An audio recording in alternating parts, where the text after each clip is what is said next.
Hello, thank you for joining us today for our broadcast on Arab American Studies in the Ethnic Studies curriculum. I'm Michelle Herzog. I'm the History Social Science Coordinator for the Los Angeles County Office of Education. We are very excited about this broadcast and the series that were presented. We know that the Ethnic Studies model curriculum wants us to focus on four foundational groups: African American Studies, Chicana, Chicano, Chicanx, Latina, Latino, Latinx, Native American, and Asian American Pacific Islander. But we know there are many, many other groups, ethnicities, cultures, and religions that deserve our attention too. So we're happy to have this broadcast focused on Arab American Studies. And I'm very happy to have with us today David Serio, who's the Curator of Education for the Arab American National Museum based in Dearborn, Michigan. So David, thank you for joining us today. Thank you for having me, Michelle. We're excited. We have contracted with the museum to create some curriculum, lesson plans, and this little broadcast will help introduce folks to the great work you're doing and why it's important to include it in their overarching work with ethnic studies. So very exciting. But before we start, David, tell us a little bit more about the Arab American National Museum. Absolutely. Well, again, thank you so much for having me on here. It's really a pleasure to be here in beautiful LA, much better than Michigan's snowy weather right now. So the Arab American National Museum, snowy weather or not, is based in Dearborn, Michigan, which is home to one of the largest populations of Arab Americans in the country. A lot of people ask why Dearborn, why Michigan, and that's one of the reasons why. The museum itself was opened May 5th, 2005. So we're coming up on our 19-year anniversary very shortly. Nice. We are also a Smithsonian affiliated museum. So we do a lot of work with the Smithsonian, which is a big honor. And we're also accredited by the American Alliance of Museums, which is a really big honor for a museum. So we're happy to have that accreditation status as well. And then lastly, we are kind of built by and for the community. So our parent organization, which is Access, was founded in the 1970s. And the way they kind of came about is they saw a very large need in the community for social services. So they were established in the 70s to address that need. As we go into the 90s and 2000s, there was another need of telling our story, having our perspectives out there, educating people, archiving our stories. And that's really where the museum kind of comes to life in 2005. Well, that's great. Great to know. And what you're talking about really resembles so many concerns of many, many groups, the misconceptions, the stereotypes that exist. So that's another good reason why we are happy to have you here to help dispel some of that. We'll talk some more about that. Absolutely. Ready, of course. Yeah, and that's one of the things, I mean, the mission of the museum is really like, we see ourselves as a cultural touchstone that people can kind of take and gain different experiences and connections from all that we do. We know that we mean a lot to different people. And like you said, we can't just tell the Arab American story. We're connected to other communities as well. A lot of parallels exist in our story. Terrific, terrific. So let's start with this. There's a lot of misconception. I know we're going to try to address. Let's start with this question. What do we mean by Arab American studies? And tell us, who are Arab Americans? Where does that come from? It's a great question. And obviously that's the first thing to address if we can't talk about a community before we know exactly who we're talking about. Indeed. So the Arab American community traces its roots to one or more of 22 different countries in the which is kind of designed as the Arab world. It's North Africa and really Southwestern Asia. And it's made up of 22 different countries, 10 in Northern Africa and 12 in Southwestern Asia. So it's a really large swath of territory. It's not just like a couple countries or even on one continent. It's a very large area.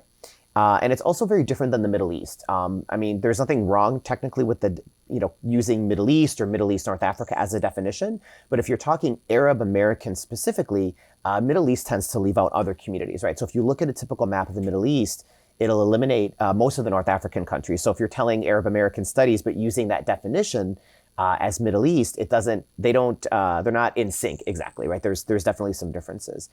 So we use the term Arab world, but also even in that term, obviously, there are communities who don't identify as Arab, so we do our best to also kind of tell the story of those folks, even though they may not identify as an Arab, but they come from our Arab countries.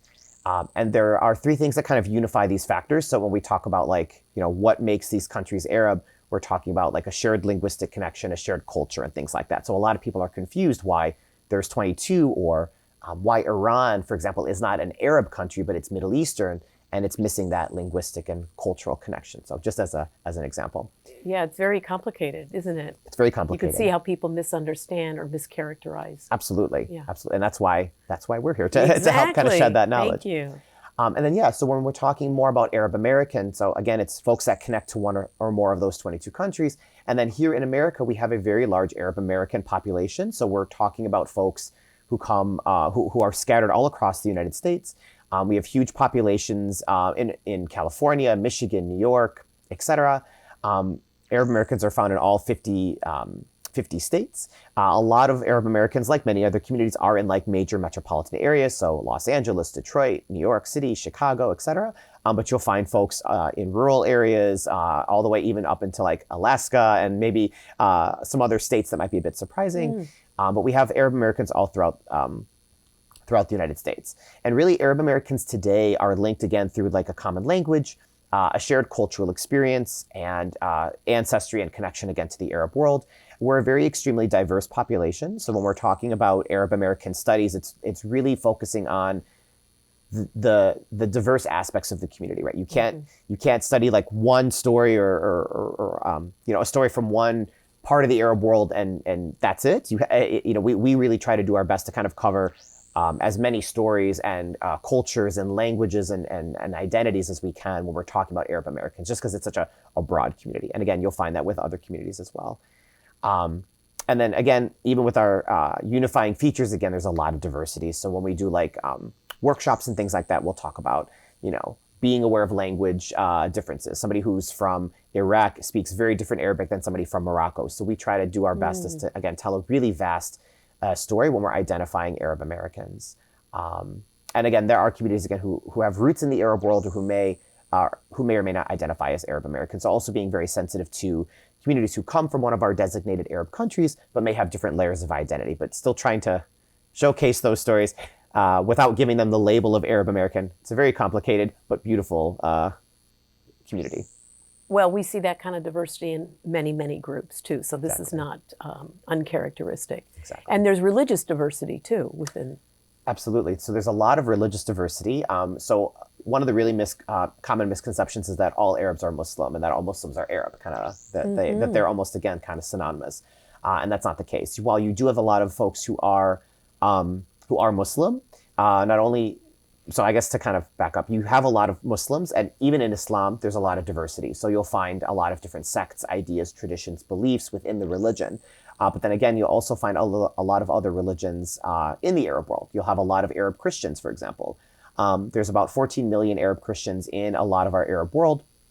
You'll also have Arabs who are Jewish as well. That's usually one of when we do tours and programs, that's usually one of those jaw droppers because they're like, Arabs can be Jewish? Like, absolutely.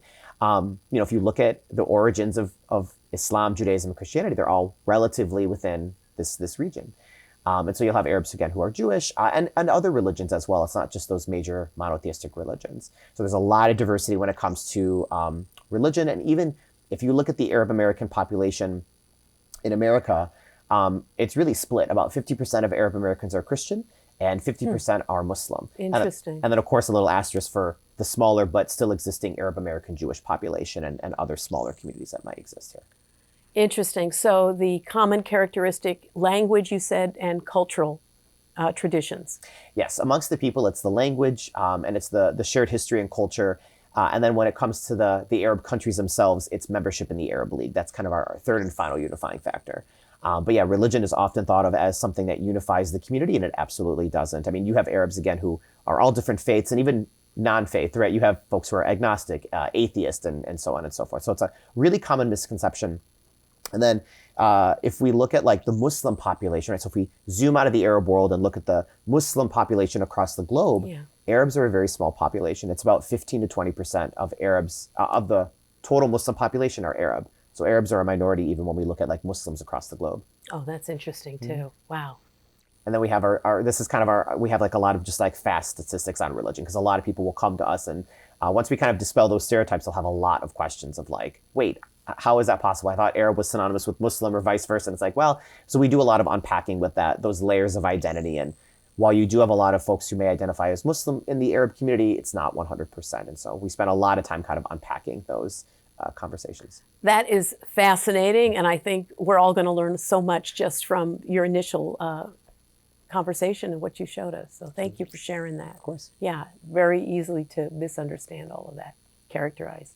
All right, tell us a little bit more. Let's dig a little deeper on the Arab American experience. How do we describe that? How do we use that in teaching our young people? Of course. So understanding the Arab American experience, there's a lot of ways you can do that. One of the easiest ways, I think, is to kind of start from the beginning, right? So if we look at historically, you'll see even pre-Arab American, learning about the Arab world and its contributions can help pave the way for understanding the community today. So for example, if we know in school, obviously we have mathematics that's taught and science and all these different subjects. Being able to incorporate Arab voices and Arab American and or Arab world perspectives, I think can be a really easy, really great way to introduce folks to this community. So for example, we all talk, we have mathematics, of course, in math class in school. So incorporating the, where algebra came from, for example. So algebra, for example, was developed in the Arab world. The invention of the number 0.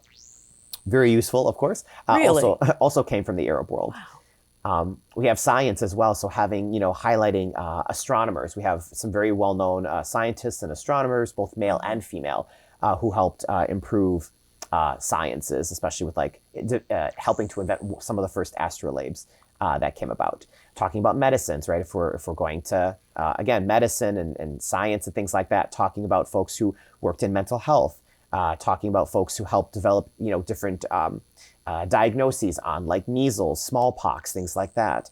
Some of the human anatomy drawings that we have in our museum's collection is really stunning. Like from the late 1200s, 1300s, having these very educated folks talking about, again, sciences. And I think one of the reasons that we really stress like these contributions that come from the Arab world, that I think one reason we stress it is because people don't really know about that. Even myself, I didn't grow up knowing all these great things that our community did, and just like other communities, Right. I don't know all these contributions and things that come to other communities. So it's really important to highlight not just the Arab community, but of course other communities as well to have this this knowledge.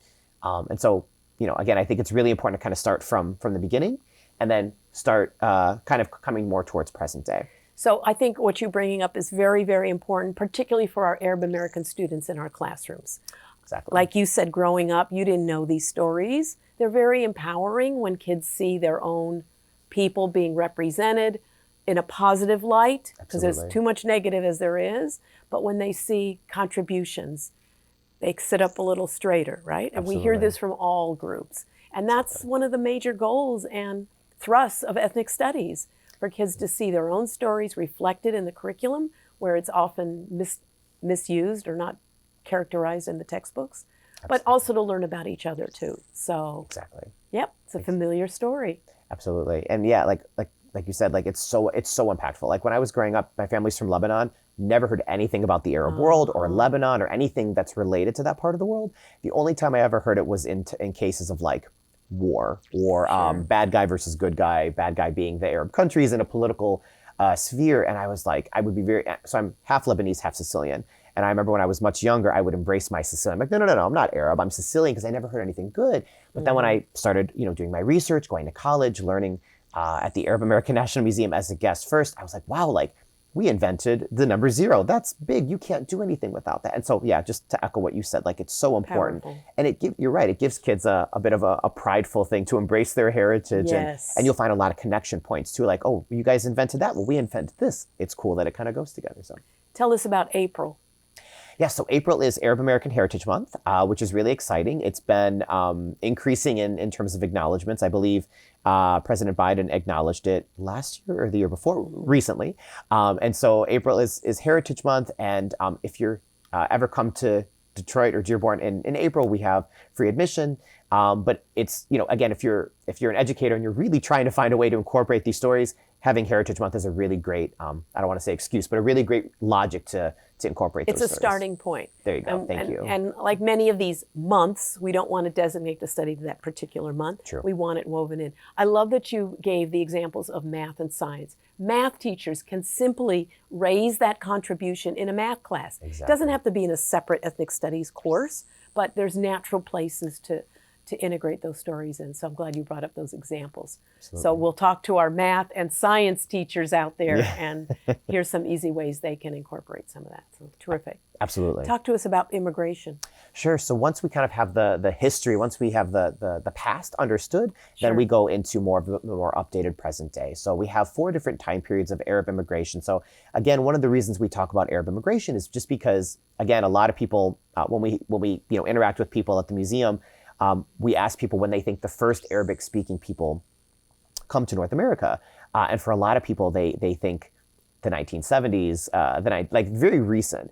This knowledge is just not very well known. So we're here to kind of help kind of paint that picture of exactly how long Arab Americans have been here. We highlight our first time period in the 1880s, but we see Arabic-speaking people coming way before the 1880s. The first recorded Arabic speaker comes in the 1500s as part of the enslaved folks that are coming over here. So our history goes back a really long way, but we don't see larger numbers of immigrants coming in the 1880s until the 1880s. Interesting. Yeah. Okay. That's a little tidbit. And what prompted the wave in the 1880s? Was there a particular event or something? It's a great question. So in the 1880s, we see a couple of things happening. We see the decline of the Ottoman Empire, which is kind of covering a lot of the Arab world at the time. So industries are starting to fail. Economics are getting really hard in that part of the world. And then we also see the influence of Christian missionaries. So a lot of missionaries are coming from the West and in America, going to the Holy Land, and they're interacting with a lot of other Christians, specifically in like Lebanon and Syria. And they're having these interactions and, in layman's terms, like, hey, why don't you guys come to America? Because money grows on trees and the idea of the American dream. And that brings a lot of Christians over in this first time period. So it's mostly single Christian men from Lebanon and Syria that are coming in this time period, mostly for economics, employment. Okay. Well, it's common. Yeah, we hear that a lot. Again, yeah, exactly. One of my favorite stories that we have at the museum, and I won't take up too much time telling it, but it's fascinating, is we all know the story of the Titanic, which is, again, part of history, but we don't realize that there were over 150 Arabs on the Titanic, which is You never hear that. You never hear that. No. And it's a decent population. And one of the survivors we have is Anna Yusuf, who told her story about what it was like to be on the Titanic. And it was really, really phenomenal to hear her kind of recount like her experiences of being on the Titanic. And there's one story that she told me that I think is so interesting. She talks about, Michelle, you've seen the Titanic, one of the many movies made. Yes. One of the stories she tells is there's always in the Titanic, there's always that scene of people dancing and celebrating and a party taking place. Well, according to Anna Yusuf, who was on the Titanic, she says that, yes, there was a party taking place, but what the movies leave out is that it was actually a Lebanese wedding taking place on the boat. Oh, you're kidding. Not just a random party, which again, that's Anna's account. Who can discount that, so again, I think that's just a fascinating tidbit of like why the museum exists and why it's really important to incorporate these stories. Interesting. Well, we need a remake of the movie now. There you go. Exactly. So our time periods continue. Our second time period really comes in 1925 to 1965, where we see very specific groups coming. We see a lot of Palestinian refugees coming in 1948. And beyond that, when Israel is created, it causes Palestinians to be forcibly removed from their land. So that causes some of that motion over here. And then we also see folks coming over as part of the brain drain. So people coming over for education and science and medical professionals and things like that. So more opportunity. So you're seeing more different reasons than our first time period. We also see Arab American identity kind of being shaped at this time as well. So we see a lot of Arab Americans initially, especially in our first time period, the 1880s and the early 1920s, really vying for the position of being labeled as white. There's a lot of push for this categorization, mostly with the benefits of that back in the day, especially with citizenship and things like that. You have several court cases that happen with, one really interesting one is this idea of using Jesus as one of those arguments. One of the court cases, I think in the early 1900s, was basically like, listen, to get that categorization of white, if Jesus is depicted as white in these images, back in the early 1900s, and we come from the land of Jesus, then you also have to acknowledge that we are white as well. And that helped to kind of get that categorization as being white, which is just a fascinating story. Now we see that changing. We see folks in the 50s and 60s kind of happening, things shift, right? We see the struggle for civil rights. We see a lot of other communities that are vying for representation, a place in politics. And again, this isn't just an Arab American, but we see this in many communities. And so you start to see this idea of Arab American identity really start to take shape and kind of coalesce around this identity. And then that brings us into our third time period of immigration from the 60s till about the 1990s. Folks coming for a variety of reasons, for education, economics, war and political conflict, family reunification, et cetera, et cetera. And then our fourth time period, which is from the 90s up until today, which has a lot to do with sometimes politics, U.S. intervention in the Arab world, things happening overseas, things like that. So what's very interesting, and I won't bore you, Michelle, with the politics of it all or the history aspect of it all, but it's really interesting to see U.S. legislation taking place and things happening in the Arab world that kind of start and stop these different time periods. I can see that. Yeah. I can see that. Yeah, we see that with a lot of groups. Exactly. And a lot of push-pull factors, immigration from different groups from all over the world. Exactly. Politics does play a role in it. Absolutely. Absolutely. And of course, that brings us to Arab Americans today, where you have a wide variety of Arab Americans across the country, like we were mentioning before. It's estimated around 3.7 million Arab Americans are in the country, and again, very large pockets and very diverse as well. So again, you have different religions, folks from one or more, connected to one or more 22 countries, different languages spoken, different cultural identities, different generations. It's just a very diverse community. And again, you can say that with every community as well. But I think sometimes with certain communities, again, Arab American, Jewish American, Armenian, et cetera, you miss the diversity. You might understand that there's a community here today, but you might forget that, again, the religion is diverse and the language and so on. So it's really important that we, have these conversations and we insert this story. Yeah, good. Thank you. So we know the California Ethnic Studies model curriculum does reference Arab Americans, Jewish Americans, Armenians, many other groups. And you've done a lot of work. I know we've contracted with you to try to bring some alignment to that. So talk about some of the resources you have at the museum that are available for teachers that can help them reach those outcomes and goals of our model curriculum. Absolutely. So I'm going to start more specific with the work that we've done, and I might get a little bit more broad towards the end. But yeah, so again, we're really honored to be working with the state of California and Michelle, with you and your team. And it's really wonderful that California is doing these ethnic studies. I think it's so important as we've talked about. So the museum itself has, with your guidance and whatnot, has created several lesson plans that focus specifically on the California Ethnic Studies model curriculum.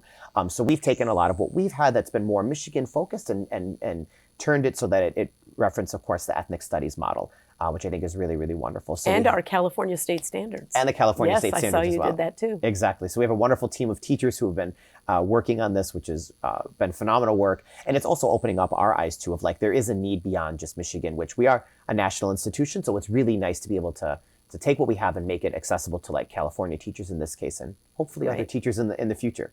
Great. So we have different lesson plans for folks that focus on different themes. We have one called, and I won't go through all of them just for time's sake, but we have one called From Homeland to Home.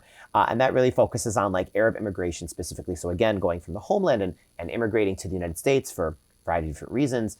And for that one, again, we've tweaked the lesson plan where it's not just Michigan, but it's focused on again, the ethnic studies model. We have different learning outcomes. We have different objectives, again, that align very well.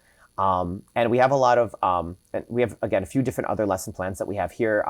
There's a few that are specifically for elementary age. There's a few of them that are more so for middle and high school age. So we try to give a nice variety of the different lesson plans that we have. And again, focusing on more of the bigger topics. So, again, homeland to home, we're talking about Arab immigration, a day in the life. So just getting to know Arab Americans, their day-to-day things, the things that they're concerned about, what's going on. That.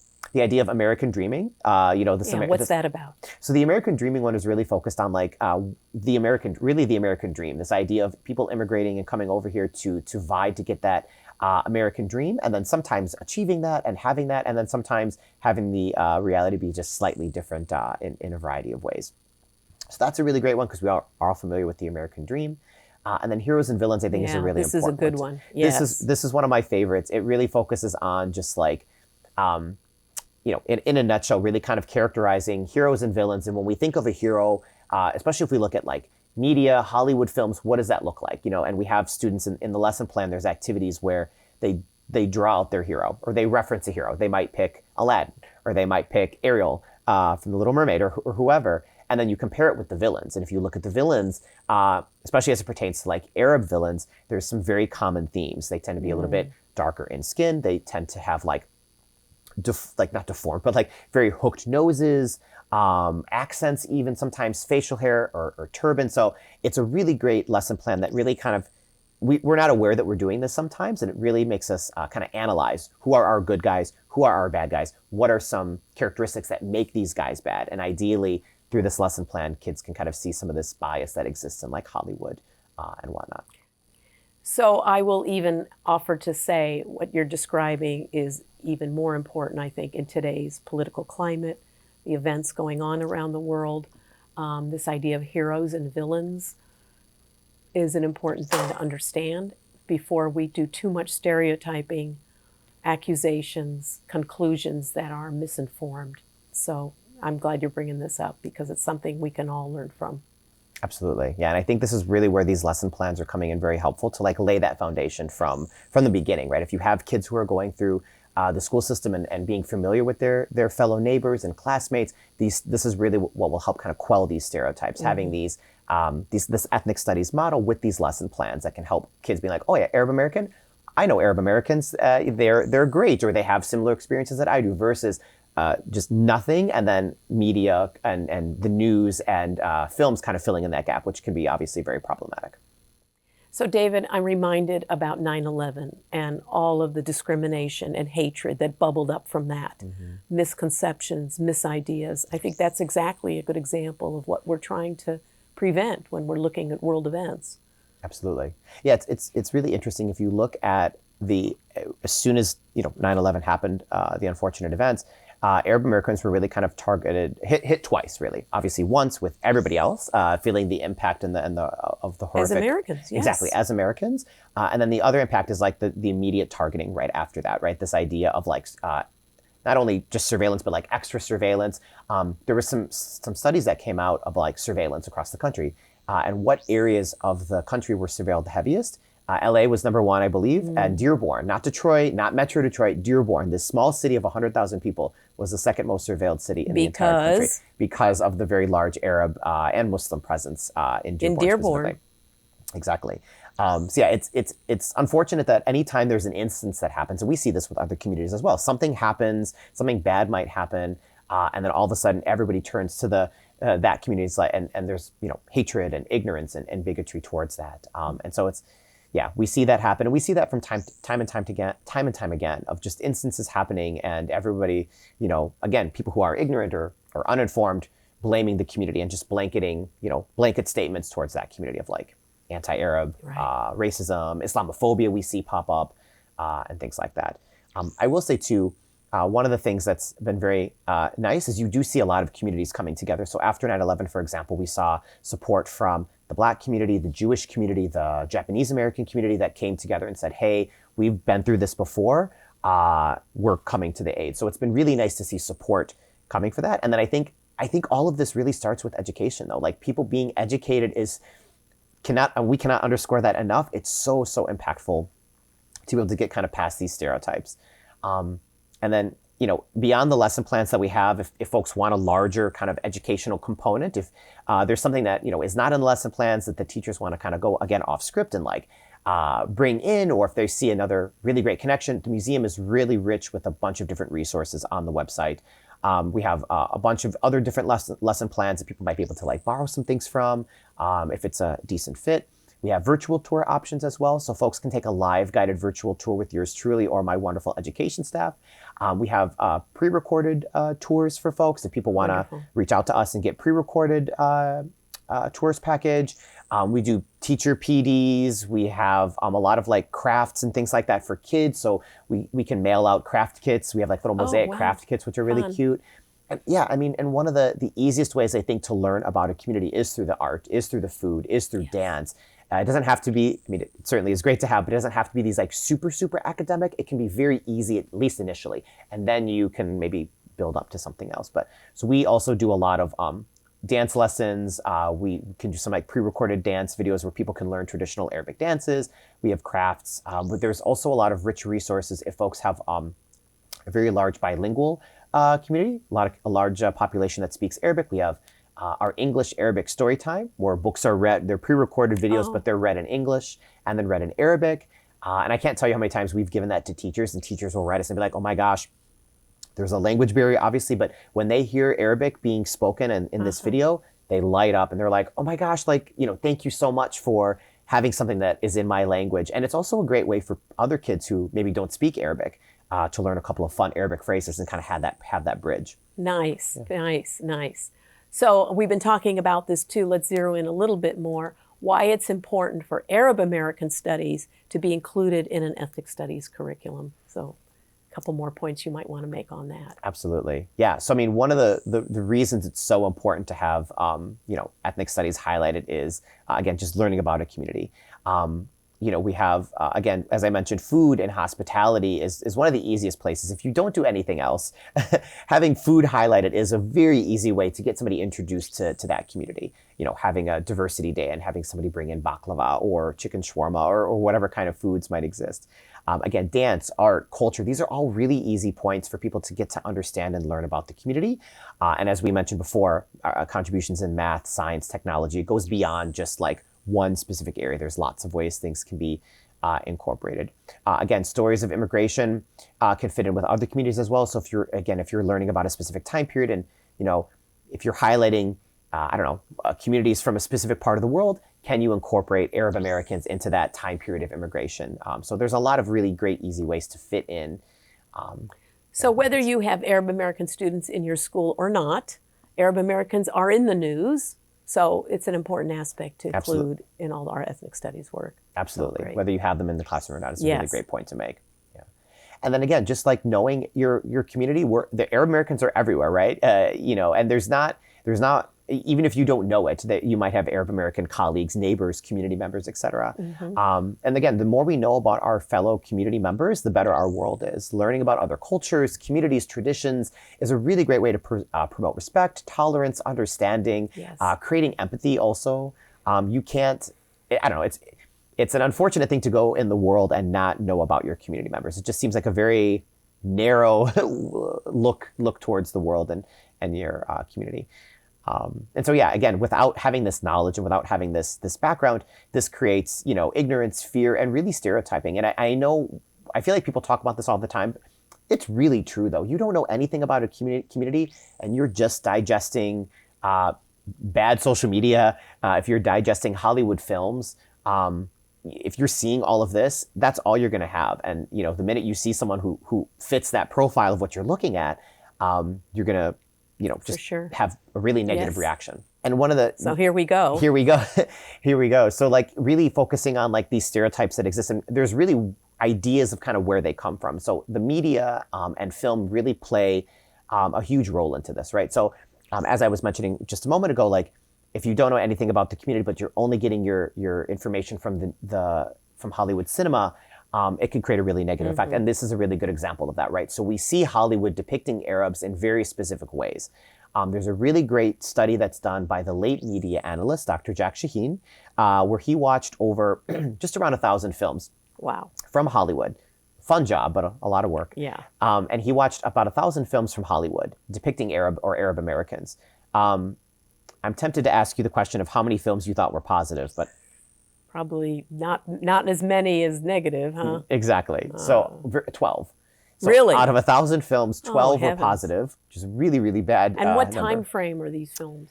That's a great question. This is really from the beginning of Hollywood cinema up until around the early 2000s. Oh, wow. Okay. So, and still just 12 depicted as positive images. 12 is positive, and 50 were neutral. We'll give the neutral a shout out. So 12 were positive, 50 were neutral, but still. So still a lot needs to be done. Exactly. Really bad ratio. And so they're really categorized into two different categories. One is Arabs being seen as this very exotic other, right? This hypersexual, very exotic belly dancer, or completely covered wearing niqab, which is where you see here where the eyes are only being shown. But still there's a sense of like exoticism. And even with men, you see Arab men being seen as this like hyper macho, often violent, womanizer, things like that. even the title, like things that are titled like the Arab mind, for example, even that is problematic. Like that'd be like saying like the Jewish mind, the black mind. It's problematic. So like the Arab mind, like even that itself, while it might be well-meaning of like understanding the community, it still puts it in an othered perspective of like, let's get into the mind of these Arab people because they're so different from us and things like that. So just very othered, very exotic, very Orientalist, if you will. And this is really where people really start to encounter. This is kind of a little bit more back in the day where people kind of encounter the Arab world for the first time. So a little bit kind of back when. And then we see more violence. We see people who are violent, angry, dangerous, scary. The villains. The villains, there we go, exactly. The turbans, the camels, right? So again, if you don't know anything about the community, but you just digest these over and over and over again, you know, you start to, these are really real feelings that can develop after watching this. I just from my own personal experience, I've had that numerous times where I'll tell people, you know, I'll greet somebody and then I'll tell them that I'm Arab American, and you'll see things not drastically change, but you'll see a shift. You'll see like body language shifts. You're like, ooh, I gotta watch what I say, or I have to be careful. It's just interesting to see, just again, the lack of knowledge that we have. So we see people kind of shifting towards more of the dangerous. And again, we see a lot of politics. We see a lot of things, world events that kind of shape this dangerous shift to being dangerous. So that's really, I think, it's really good to kind of understand where these stereotypes come from so that we can kind of address them, understand them, and show positive things. So many of us feel very lucky with California being as diverse as it is, though we do have definite enclaves of different groups. So it seems that this fits in nicely into our goal about understanding identity, history, diversity, within the diversity, right, of Arab Americans and other groups too. So any other last minute comments you'd like to make on that? Yeah, I mean, just really like we said, like you said, California is extremely diverse, and you are very lucky to be in this atmosphere of just so many communities, so many languages, so many cultures, so many identities. But yeah, Arab Americans, are, like you said, are a huge part of that. We have, Arab Americans that live all throughout the state, in all of the congressional districts. San Diego has the largest population of Arab Americans, around 27,000 or so. Many of the folks that are coming here now in the last few years are from specific parts of the Arab world, although you do see a lot of folks coming. And the largest communities historically here have been here for quite some time, and they're mostly from Lebanese and Egyptian population. Interesting. Yeah, and interesting. So what's that last number? You have 533,000. So you all have just over 500,000 Arab Americans in California, which is a sizable number, and Who the largest, knew? Exactly, and the largest population today. Interesting. In the country. And very much diversity within that too. Exactly. Okay. Yeah, and I'll just quickly add at the very end is like, again, we talked a lot about this, but like creating empathy, respect, spreading knowledge about the community. These are all you and I have talked about this throughout our time. We just can't stress that enough. Okay. You talked about some of the lessons. And do you want to go into detail about one in particular? I'm going to go a little bit into detail. I'm going to leave some things to be wondered into, but I'll kind of just quickly kind of go through the lesson plan. Give us a sense. Yeah, absolutely. So one of the ones that I like to highlight is From Homeland to Home. And we talked a little bit about this one, but it's really understanding the story of Arab immigration. Again, I think one of the reasons this hits home for me, and one of the reasons that it resonates with me so well is just, again, people just don't have this knowledge. What a lot of people, again, they think Arab Americans have been here since the 70s or the 80s, when in reality we've been here for a very, very long time. So this lesson plan in particular has really good examples of defining these terms. Immigrant, what is an immigrant? What is a refugee? Understanding how they're a little bit similar, but also how they're very different. Understanding the reasons that people come here. Again, with lack of knowledge, a lot of folks assume that people come from the Arab world specifically because of war and conflict, which does happen, absolutely. But we forget that people come for the same reasons as other people do. Opportunities, education, school, good paying jobs, things like that.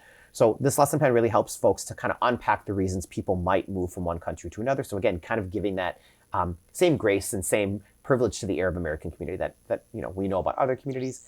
Really identifying push and pull factors is something that we talked a little bit about. Why people are coming, what are these push and pull factors? And then this is probably one of my favorite things from the whole lesson plan. It's a suitcase activity. And the idea is, and this is kind of just kind of what you might go through. But the idea is really to have your students or have whoever you're engaging with put themselves in the shoes of an immigrant.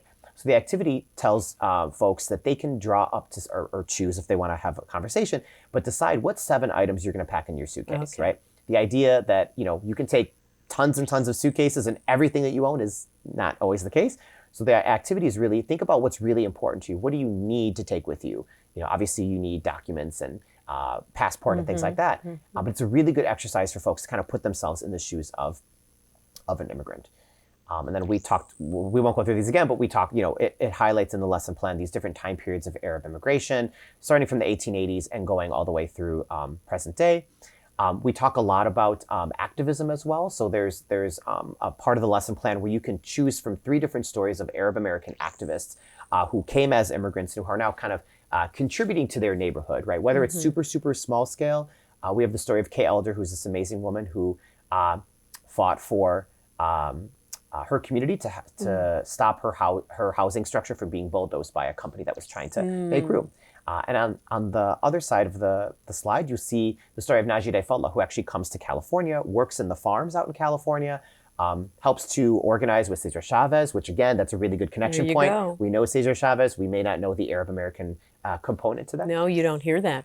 Exactly. So having Najee Dayfullah's story about how he helped to fight for better working conditions along with Cesar Chavez for the workers. Interesting. And Najee is still remembered for his contributions today. There's still people who remember him because he was unfortunately killed during one of the protests, but he's still remembered for his major contributions with Cesar Chavez. Need to get that in the history book too. Exactly. Wow. Exactly. So something. Yeah. All right. Lots to think about. And the narrative you're giving is so familiar to us and something that deserves to be repeated, particularly with Arab Americans, history, what's going on today in the world as well. Absolutely. So thank you, David, so much, not only for being here in person and filming and capturing this for us, but in just sharing the perspectives, the importance of the work, and of course, all the wonderful resources you have through the museum that you've created that are available at no cost for teachers. We can pull down and use and integrate not just in ethnic studies, but like we said, in math class and science class, and highlight contributions as well. I think that's an important aspect that we're doing. So thanks for being part of our project. Thank you, Michelle. Thanks for having me. Feel free to invite me out to California anytime. And as an Arab American, it's my duty to host you. So next time you come towards Michigan, please let me know. We'll give you a full red carpet treatment. I'm dying to go see the museum. I think it'd be great, but not in the winter. No, stay in the summertime. Okay, that sounds great. Thank you, David. Of course, thank you. Well, listen, this was a fascinating broadcast, and I'm so glad we were able to do this today. Our work with ethnic studies is a long journey, so much to think about, so much to include. I don't know how we cover it all, but I'm glad that you're able to use these resources and broaden your perspective of the importance of inclusion and diversity within our schools, within our state, by recognizing the history, the story, and of course the contributions of Arab Americans in California. Thank you for all the work you're doing.